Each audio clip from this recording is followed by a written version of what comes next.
Hello दोस्तों, नवल पाठशाला में आपका स्वागत है।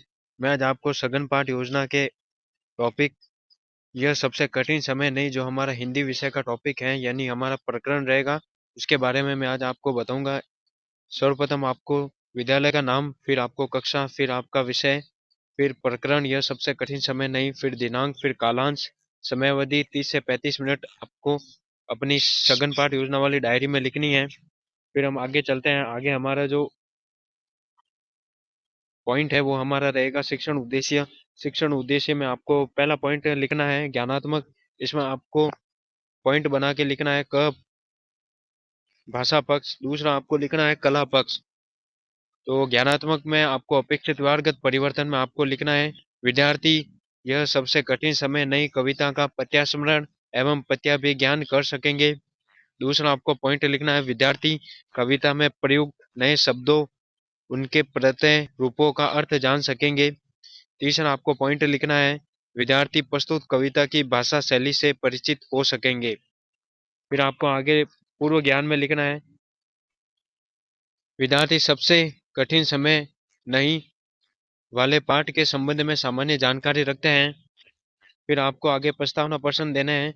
प्रस्तावना प्रश्न में आपको लिखना है, पहला हमारा प्रस्तावना प्रश्न रहेगा प्रस्तुत कविता में कवि कौन है बताइए। तो इसमें आपको आंसर देना है डॉक्टर नारायण मिश्रा। दूसरा हमारा प्रस्तावना प्रश्न है इसमें मुख्य रूप से किसका महत्व बताया गया है। तो इसमें आपको आंसर लिखना है इसमें मुख्य रूप से समय का महत्व बताया गया है। फिर हम अपना उद्देश्य कथन देखेंगे। उद्देश्य कथन में आपको लिखना है अच्छा बच्चों, प्रस्तुत कविता से हमें कठिन समय के लिए तैयार रहने एवं प्रकृति में विचरण करने वाले वाले की प्रेरणा मिलती है। फिर हम आगे प्रस्तुतिकरण की ओर चलते हैं। प्रस्तुतिकरण में आपको सर्वप्रथम लिखना है सस्वर वाचन। फिर आपको छात्राध्यापक क्रियाएं बतानी है, फिर छात्र क्रियाएं बतानी है और फिर श्याम पर सार बताना है। तो छात्राध्यापक क्रियाएं में आप लिखेंगे छात्राध्यापक संपूर्ण पद्यांश का शुद्ध स्पष्ट लय ताल उचित यति गति हाव भाव आदि के साथ भावानुकूल सस्वर वाचन करेंगे। फिर आगे आपको छात्र क्रियाएं में लिखना है छात्रा शांति छात्र शांतिपूर्वक लय ताल आदि को ध्यान में रखते हुए सस्वर वाचन को सुनेंगे। तो सस्वर वाचन का मतलब होता है कि जब पाठ को आवाज निकालकर भाव और लय के साथ पढ़ा जाए तो उसे सस्वर वाचन कहते हैं। फिर हम अगले शिक्षण बिंदु की ओर चलते हैं। अगला हमारा जो शिक्षण बिंदु है वो है अनुकरण वाचन। तो इसमें आपको लिखना है छात्राध्यापक क्रियाएं में छात्राध्यापक कुछ छात्रों को अनुकरण वाचन करने का आदेश आदेश देगा एवं वाचन के समय होने वाली अशुद्धियों को श्यामपट्ट पर लिखेगा।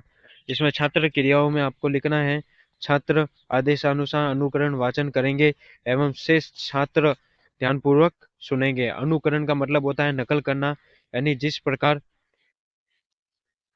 शिक्षक पढ़ाता है उसी प्रकार विद्यार्थी को पढ़ाना है, इसका मतलब यही होता है अनुकरण वाचन। जैसा शिक्षक पढ़े वैसा ही विद्यार्थी पढ़े, यही अनुकरण वाचन कहलाता है। फिर हम अगले वाले शिक्षण बिंदु पर चलते हैं। अगले वाले शिक्षण बिंदु हमारा रहेगा अशुद्धि संशोधन। इसमें आपको लिखना है इसमें आपको लिखना है छात्राध्यापक अनुकरण वाचन के समय होने वाले अशुद्ध उच्चारित शब्दों को व्यक्तिगत या सामूहिक रूप से शुद्ध उच्चारित करवाने का प्रयास करेगा। छात्र क्रिया में आपको लिखना है सभी छात्र अशुद्ध उच्चारित शब्दों का शुद्ध उच्चारण करने का प्रयास करेंगे। इसमें आपको श्यामपुर सार में शुद्ध और अशुद्ध शब्दों को लिखना है। आप अपने हिसाब से लिख सकते हैं, मैंने नहीं लिखा है। फिर हम आगे अपने पुनरावृत्ति प्रश्न की ओर चलते हैं। पुनरावृत्ति प्रश्न में आपको लिखना है पहला हमारा पुनरावृत्ति प्रश्न होगा प्रस्तुत कविता में कवि कौन है बताइए। दूसरा हमारा पुनरावृत्ति प्रश्न है इसमें मुख्य रूप से किसका महत्व बताया गया है बताइए। फिर हम अपने मूल्यांकन प्रश्न की ओर चलते हैं। मूल्यांकन प्रश्न में आपको लिखना है चिड़िया नीड का निर्माण क्यों करती हैं बताइए।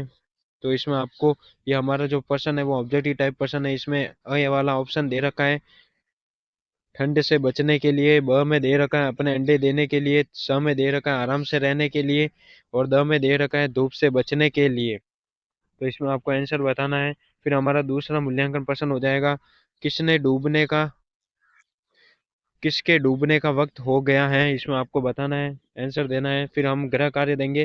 गृह कार्य में आपको लिखना है, यह सबसे कठिन समय यह सबसे कठिन समय नई कविता हमारे मन में कैसे भावों का संचार करती है, बताइए। फिर हमें नीचे सुझाव देने हैं। सुझाव में आपको लिखना है, पहला हमारा सुझाव होगा, पाठ आत्मविश्वास के साथ पढ़ाया जाता है, यानी पढ़ाया गया है। दूसरा हमें देना है सुझाव, पाठ योजना अच्छी रही है। तो आपका ये जो पहला वाला जो प्रकरण है वो यहीं पर ही कंप्लीट होता है। फिर हम अगले प्रकरण की ओर चलते हैं। अगले प्रकरण का हमारा नाम है सुदामा चरित्र पूर्वार्ध। ये हमारा प्रकरण रहेगा। तो इसी में आपको वही प्रोसेस फॉलो करनी है। सर्वप्रथम आपको विद्यालय का नाम, फिर कक्षा, फिर विषय हिंदी, फिर प्रकरण सुदामा चरित्र पूर्वार्ध, दिनांक आपको लगानी है, कालांश आपको सेकंड लिखना है, समय अवधि 35 से 40 मिनट रहेगी हमारी। फिर हम शिक्षण उद्देश्य देखेंगे। शिक्षण उद्देश्य में आपको लिखना है, पहला हमारा शिक्षण उद्देश्य होगा ज्ञानात्मक। तो इसमें आपको का पॉइंट लगा के भाव पक्ष में आपको लिखना है, विद्यार्थी पाठ्यांश में प्रयुक्त भाषा तत्वों का प्रत्याभिज्ञान एवं प्रत्यास्मरण कर सकेंगे, जैसे उपानह, द्विज, सामा, केही। फिर हम दूसरा हमारा शिक्षण उद्देश्य देखेंगे अर्थग्रहणात्मक। इसमें आपको पहला पॉइंट लिखना है सुनकर। फिर हम इसमें अपेक्षित व्यवहारगत परिवर्तन में लिखेंगे, विद्यार्थी ग्रहणशीलता की मन स्थिति बनाए रखते हुए प्रस्तुत कवितांश को शिष्टाचार पूर्वक सुन सकेंगे। फिर हम आगे पूर्व ज्ञान लिखेंगे। पूर्व ज्ञान में आपको लिखना है, विद्यार्थी सुदामा जी के संबंध में सामान्य जानकारी रखते हैं। फिर हम प्रस्तावना प्रश्न देंगे। प्रस्तावना प्रश्न में आपको लिखना है, पहला हमारा प्रस्तावना प्रश्न होगा, इस पद्यांश में किसकी स्तुति की गई है। तो इसमें आपको आंसर देना है भगवान श्री कृष्ण की। दूसरा हमारा प्रस्तावना प्रश्न होगा, श्री कृष्ण की स्तुति कौन कर रहा है। तो इसमें आपको आंसर लिखना है मीराबाई। मीरा श्री कृष्ण से अंत में क्या प्रार्थना कर रही है, यानी मीरा श्री कृष्ण से अंत में क्या प्रार्थना करती है उसके बारे में बताना है, कि जहाँ दुख व पीड़ा है वही आप आकर रक्षा कर लेते हैं। फिर हम उद्देश्य कथन लिखेंगे, अच्छा बच्चों, श्री कृष्ण सुदामा चरित्र को नरोत्तम दास ने मनोहारी तरीके से प्रस्तुत किया है। आज हम लोग सुदामा चरित्र के बारे में विस्तार से अध्ययन करेंगे। फिर हम अपना प्रस्तुतिकरण देंगे। प्रस्तुतिकरण में हम वही शिक्षण बिंदु लिखेंगे, फिर छात्र छात्र दीपक क्रियाएं होगी, छात्र क्रियाएं होगी, फिर श्याम पर सार होगा। तो इसमें आपको सस्वर वाचन में लिखना है, छात्र अध्यापक संपूर्ण पद्यांश का शुद्ध स्पष्ट लय ताल यति गति हाव भाव आदि के साथ सस्वर वाचन करेगा। तो इसमें आपको छात्र क्रिया में लिखना है, विद्यार्थी शांतिपूर्वक लय ताल आदि को ध्यान में रखते हुए ध्यानपूर्वक सुनेंगे। सस्वर वाचन वह होता है जिसमें जब पाठ को आवाज निकालकर भाव और लय के साथ पढ़ा जाए उसे सस्वर वाचन कहते हैं। फिर हम अगले शिक्षण बिंदु पर चलते हैं, अनुकरण वाचन। यानी अनुकरण वाचन का मतलब होता है नकल करना, यानी जिस प्रकार शिक्षक पढ़ाता है उसी प्रकार विद्यार्थी को पढ़ाना होता है। इसमें आप अनुकरण वाचन में छात्राध्यापक क्रिया में लिखेंगे, छात्राध्यापक कतिपय विद्यार्थियों को अनुकरण वाचन करने का निर्देश देगा। छात्र क्रिया में आपको लिखना है, विद्यार्थी छात्राध्यापक निर्देशानुसार लय ताल यति गति आदि का ध्यान रखते हुए पाठ का अनुकरण वाचन करेंगे। फिर आपको नीचे अशुद्धि संशोधन देना है। अशुद्धि संशोधन में आपको लिखना है, छात्राध्यापक वाचन के समय उच्चारण में अशुद्धि संशोधन पर ध्यान देगा। छात्र क्रिया में आपको लिखना है, विद्यार्थी शुद्ध उच्चारण का अभ्यास करेंगे। फिर आगे आपको श्यामपट सार में ब्लैक पेन से लिखना है, एक तरफ अशुद्ध शब्द लिखने हैं और एक तरफ शुद्ध शब्द लिखना है। इसमें दे रखा है बिवाइन, बिवाइन का आपको शुद्ध शब्द दे रखा है बिवाइन। फिर चापी का शुद्ध शब्द दे रखा है चापी है, चंद्र बिंदु लगाया गया है। फिर हम आगे पुनरावृत्ति प्रश्न देखेंगे। पुनरावृत्ति प्रश्न में आपको लिखना है, पहला हमारा प्रश्न है, श्री कृष्ण की स्तुति कौन कर रहा है। तो आगे दे रखा है मीराबाई। फिर हम दूसरा हमारा पुनरावृत्ति प्रश्न देखेंगे, श्री कृष्ण के मित्र कौन थे। तो आंसर आपको देना है सुदामा। फिर हम मूल्यांकन प्रश्न देखेंगे। मूल्यांकन प्रश्न में आपको लिखना है, प्रस्तुत पाठ के लेखक कौन है। तो ये आपका ऑब्जेक्टिव टाइप क्वेश्चन है। इसमें ऑप्शन दे रखे हैं, पहला ऑप्शन है प्रभु नारायण, दूसरा ऑप्शन है नरोत्तम दास, तीसरा ऑप्शन है सूरदास, चौथा ऑप्शन है निर्मल वर्मा। इसका आपको आंसर देना है अपनी सघन पाठ योजना वाली डायरी में। फिर आपको लिखना है दूसरा, सुदामा की दिन की सुदामा की दीनहीन दशा को देखकर श्री कृष्ण की क्या मनोदशा हुई, इसके बारे में आपको लिखना है। फिर आपको नीचे गृह कार्य देना है। गृह कार्य में आपको लिखना है, अपने गांव लौटकर जब सुदामा अपनी झोपड़ी नहीं खोज सका तब तब उसके मन में क्या क्या विचार आए, कविता के आधार पर स्पष्ट कीजिए।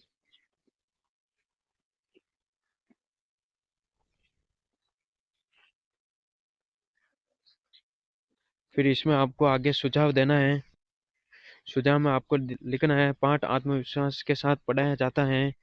दूसरा आपको देना है सुझाव, पाठ योजना अच्छी रही है। तो आपका ये जो सुदामा चरित्र पूर्वाध वाला टॉपिक है, प्रकरण है, वो यहीं पर ही समाप्त होता है। फिर हम अगले प्रकरण की ओर चलते हैं। अगला हमारा प्रकरण होगा कबीर की साक्या। यानी आपको वही प्रोसेस फॉलो करनी है, सर्वप्रथम विद्यालय का नाम, फिर कक्षा, फिर विषय हिंदी, प्रकरण कबीर की साक्या, फिर आपको लिखना है दिनांक, फिर आपको लिखना है कालांश, फिर आपको लिखनी है समय अवधि 35 मिनट।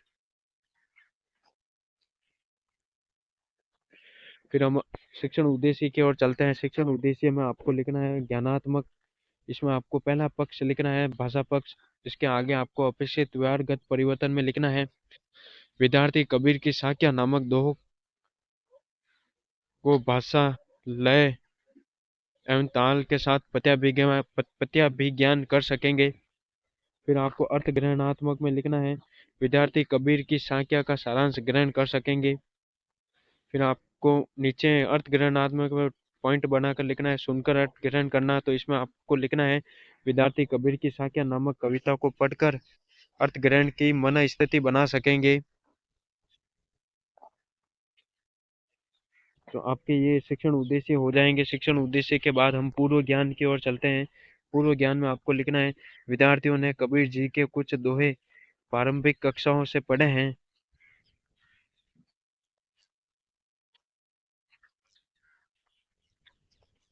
फिर हम आगे की ओर चलते हैं। तो इसमें आपको लिखना है प्रस्तावना प्रश्न। प्रस्तावना प्रश्न में आपको लिखना है, पहला हमारा प्रस्तावना प्रश्न होगा, यह दोहा किस हिंदी कवि या संत से संबंधित है, इसके बारे में आपको बताना है। तो संभावित उत्तर में आपको लिखना है कबीर जी से।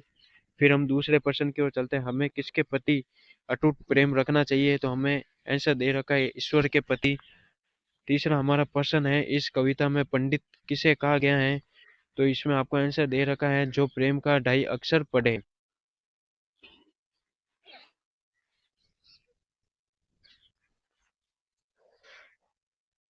फिर हम आगे अपना प्रस्तुतिकरण देखेंगे। नहीं, हमें उद्देश्य कथन में आपको लिखना है, अच्छा बच्चों, आज हम लोग कबीर की साक्या पाठ का विस्तार पूर्वक अध्ययन करेंगे। फिर आपको नीचे प्रस्तुतिकरण देना है। प्रस्तुतिकरण में वही आपको शिक्षण बिंदु, फिर छात्राध्यापक क्रियाएं, छात्र क्रियाएं, श्यामपट सार लिखना है।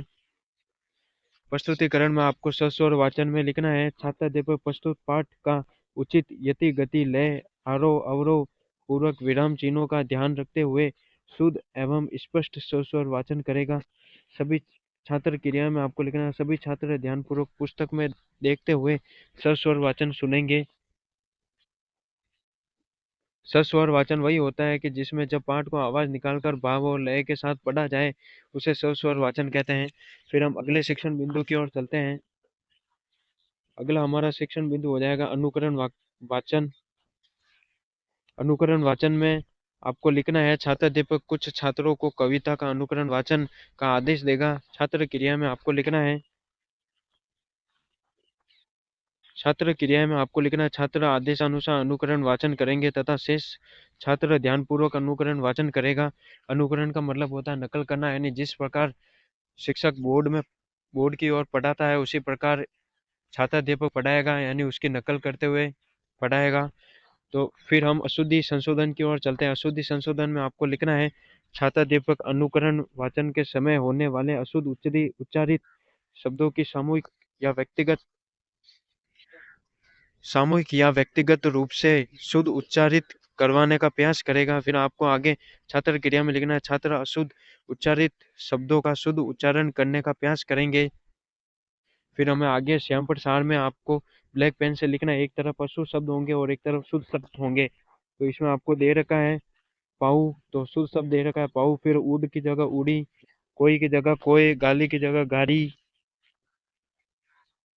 तो ये आपके शुद्ध और अशुद्ध शब्द हो जाएंगे। फिर हम आगे पुनरावृत्ति प्रश्न की ओर चलते हैं। पुनरावृत्ति प्रश्न में आपको लिखना है,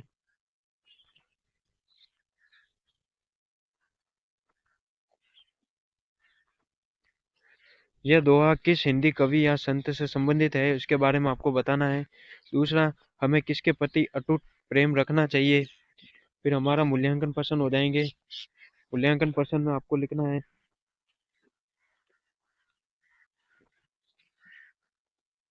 पहला हमारा मूल्यांकन प्रश्न हो जाएगा, हमें जाति नहीं पूछनी चाहिए। यह दोहा किसका है, तो इसमें आपको, ये आपका ऑब्जेक्टिव टाइप क्वेश्चन है, तो हमें इसमें हमारा पहला ऑप्शन हो जाएगा साधुओं की, बी है कवियों की, स है लेखकों की, द है गरीबों की।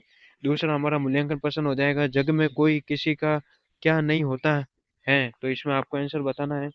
फिर आपको नीचे गृह कार्य देना है। गृह कार्य में आपको लिखना है, तलवार का महल होता है म्यान का नहीं, यानी तलवार का महत्व होता है म्यान का नहीं का भाव स्पष्ट कीजिए, इसमें आपको लिखना है। फिर सुझाव आपको देने हैं।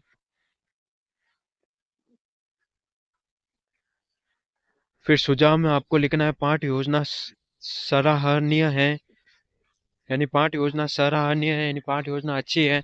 दूसरा आपको लिखना है, पाठ योजना पूर्ण आत्मविश्वास के साथ पढ़ाया जाता है, यानी पाठ योजना पूर्ण आत्मविश्वास के साथ पढ़ाई गई है। तो आपका ये जो कबीर की साक्या वाला जो प्रकरण है वो यहीं पर ही समाप्त होता है। आप अपनी सेशनल, आप अपनी सघन पाठ योजना वाली डायरी में इस प्रकार से लिख सकते हैं। फिर हम अगले प्रकरण की ओर चलते हैं। अगले प्रकरण का नाम है, जब सिनेमा ने बोलना सीखा।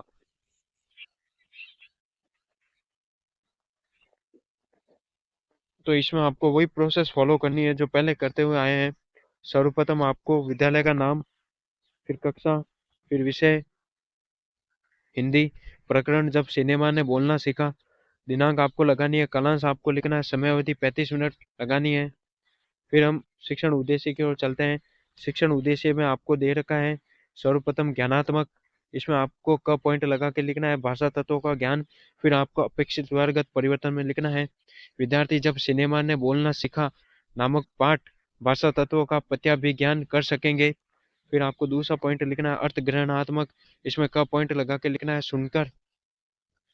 तो इसमें आपको लिखना है, विद्यार्थी विषय वस्तु को सुनकर अर्थ ग्रहण कर सकेंगे। फिर हम पूर्व ज्ञान की ओर चलते हैं। पूर्व ज्ञान में आपको लिखना है, विद्यार्थी सिनेमा के संबंध में सामान्य जानकारी रखते हैं। फिर हम प्रस्तावना प्रश्न की ओर चलते हैं। प्रस्तावना प्रश्न में आपको लिखना है, गांव के लोगों के मनोरंजन के साधन क्या क्या है, तो इसमें आपको आंसर देना है, रेडियो, टीवी, टेप रिकॉर्डर इत्यादि। दूसरा हमारा प्रस्तावना प्रश्न होगा, इनके अलावा शहरों में जाकर वे क्या देखने जाते हैं, तो हमारा ये आंसर हो जाएगा सिनेमा। उद्देश्य कथन में आपको लिखना है, अच्छा बच्चों, आज हम लोग जब सिनेमा ने बोलना सीखा नामक पाठ का विस्तार पूर्वक अध्ययन करेंगे।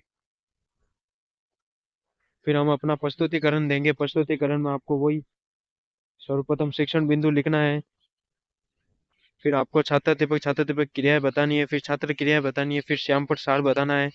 इसमें आप सर्वप्रथम लिखेंगे, आदर्श वाचन वे सभी खाली जगह शुरू हो गया था, तो इसमें आपको लिखना है, छात्र दीपक उचित उतार चढ़ाव यति गति पूर्वक विषय वस्तु का आदर्श वाचन करेगा। फिर आपको छात्र क्रिया में लिखना है, विद्यार्थी मनोयोग पूर्वक पाठ को सुनेंगे तथा पुस्तक को में देखेंगे। आदर्श वाचन का मतलब होता है, शिक्षक जिस प्रकार सबसे अच्छा और सही पढ़कर दिखाता है वही आदर्श वाचन कहलाता है, यानी विद्यार्थियों के सामने एक आदर्श प्रस्तुत करता है। फिर हम आगे अनुकरण वाचन देखेंगे। अनुकरण वाचन, इसमें आपको लिखना है, छात्र अध्यापक कुछ विद्यार्थियों की विषय वस्तु के अनुकरण वाचन करने का निर्देश देगा। फिर हमें छात्र क्रिया में लिखना है, निदेना विद्यार्थी निर्देशानुसार पाठ का अनुकरण वाचन करेंगे। अनुकरण का मतलब होता है नकल करना, यानी शिक्षक की नकल करते हुए विद्यार्थी श्याम पट पर समझाएंगे। फिर हम लिखेंगे अगला हमारा शिक्षण बिंदु अशुद्धि संशोधन, तो इसमें आपको लिखना है, छात्र अध्यापक वाचन के समय उच्चारण में अशुद्धि पर ध्यान देगा। छात्र क्रिया में आपको लिखना है, विद्यार्थी शुद्ध उच्चारण का अभ्यास करेंगे। फिर आगे आपको श्यामपट सार में लिखना है, एक तरफ अशुद्ध शब्द होंगे, एक तरफ शुद्ध शब्द होंगे। इसमें आपको लिखना है शब्द, तो शब्द का शुद्ध शब्द तो आपको दे रखा है, फिर ऐतिहासिक को ऐतिहासिक, फिर पदसित को पदर्शित। फिर हम आगे पुनरावृत्ति प्रश्न देखेंगे। पुनरावृत्ति प्रश्न में आपको लिखना है, सर्वप्रथम पहला हमारा पुनरावृत्ति प्रश्न होगा, गांव के लोगों के मनोरंजन के साधन क्या क्या हैं बताइए। दूसरा हमारा पुनरावृत्ति प्रश्न है, इनके अलावा शहरों में जाकर वे क्या देखने जाते हैं। फिर हम आगे मूल्यांकन प्रश्न देखेंगे। मूल्यांकन प्रश्न में आपको पहला प्रश्न लिखना है, आलम आरा फिल्म कितने महीनों की कड़ी मेहनत से तैयार की गई थी। दूसरा आपको मूल्यांकन प्रश्न लिखना है, यह फिल्म 14 मार्च 1931 को मुंबई के मैजेस्टिक सिनेमा में प्रदर्शित हुई।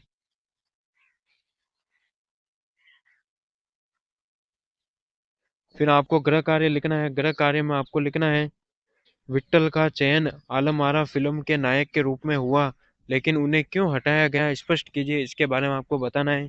फिर आपको नीचे सुझाव देने हैं। सुझाव में आपको पहला सुझाव देना है, पाठ आत्मविश्वास के साथ पढ़ाया जाता है।